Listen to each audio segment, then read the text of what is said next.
বিসমিল্লাহির রহমানির রহিম। আসসালামু আলাইকুম।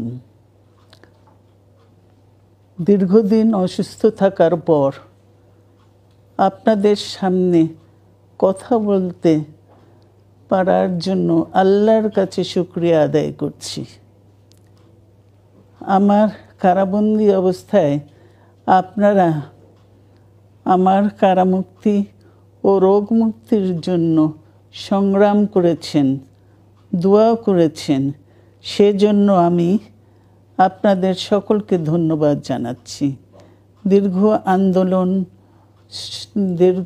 আন্দোলন সংগ্রাম ও ত্যাগের মধ্য দিয়ে আমরা ফ্যাসিবাদী অবৈধ সরকারের কাছ থেকে মুক্তি পেয়েছি।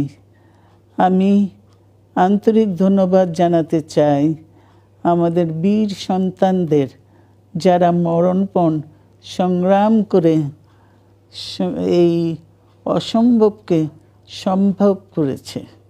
শত শত শহীদদের জানাই শ্রদ্ধা। এ বিজয় আমাদের নতুন সম্ভাবনা নিয়ে এসেছে। দীর্ঘদিনের নজিরবিহীন দুর্নীতি, গণতন্ত্রের ধ্বংসের স্তূপের মধ্য থেকে আমাদের নির্মাণ করতে হবে এক সমৃদ্ধ বাংলাদেশ। ছাত্র তরুণরাই আমাদের ভবিষ্যৎ।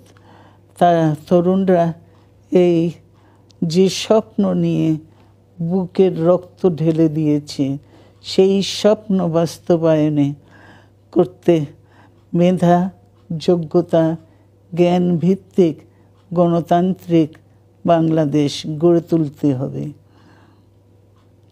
শোষণহীন সমৃদ্ধ বাংলাদেশ।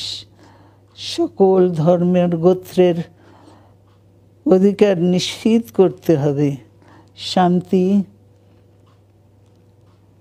প্রগতি আর সাম্যের ভিত্তিতে আধুনিক বাংলাদেশ নির্মাণে আসুন আমরা তরুণদের হাত শক্তিশালী করি। ধ্বংস নয়, প্রতিশোধ নয়, প্রতিহিংসা নয়, ভালোবাসা, শান্তি ও জ্ঞান ভিত্তিক সমাজ গড়ে তুলি। আল্লাহ হাফেজ।